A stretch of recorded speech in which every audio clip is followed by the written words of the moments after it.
Sa gustuhan namin makatikim ng kabutay, ay kami naghanap. Suot namin ang kawayanan at gutan. Ay sa hirap din man maghanap ng kabutay.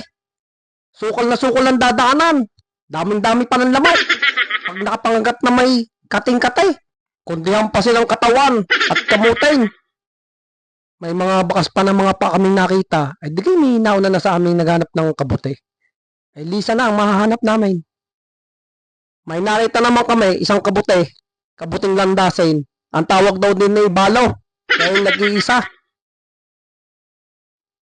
May nakita naman ako, 3 piraso. Ay nako, ay kabuting manok ay. Maliliit. Kaya gawin na kaya ay naray. Kabuting manok. Masarap pa rin ilahok sa malunggay. Yung malasa ang sabaw.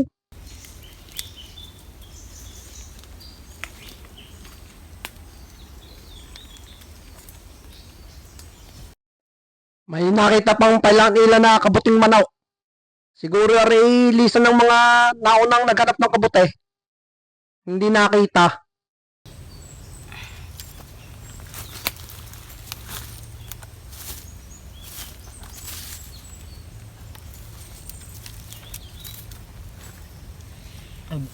Ay, may buto pa.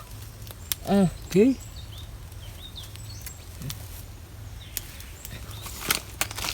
Areha, ang butaw. Kita ganin nyo man.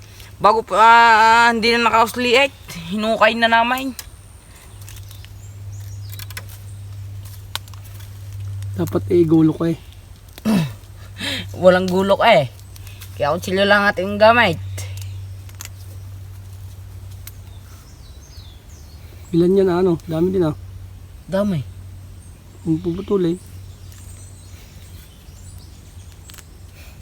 Ang lino ng mata na ko yelp eh. Malinaw pa rin ang mata eh. Sabi nakita ko yun. Ay, tarehaw. Ay, tingin nyo naman talagang kalutungan. Ang aming nadaling kabute. Ay, nako. Sa nilayo-layo ng aming inahaw, hindi pala meron din. Landasin. Landasin kaya? Ano pa? Oh, yan o. Ano pa o? Binyaw.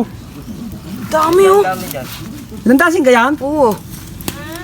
Madami-dami din na rin aming nakita ang kabute. Ang iba ay ilalok sa malunggay. At ipapais. Ibabangay. Yun. Luto na ang pinais. Ari nilagyan lang namin ng asain. Sibuyas at silay. Yung katalo na. Luto na rin ang malunggay na may kabute. Yung sarap ng sabaw na rin. Busog na naman ang anak ng inay. Kasarap naman ang pinais na kabute. Lalo na't may sawsaw ng bagong at kalamansi.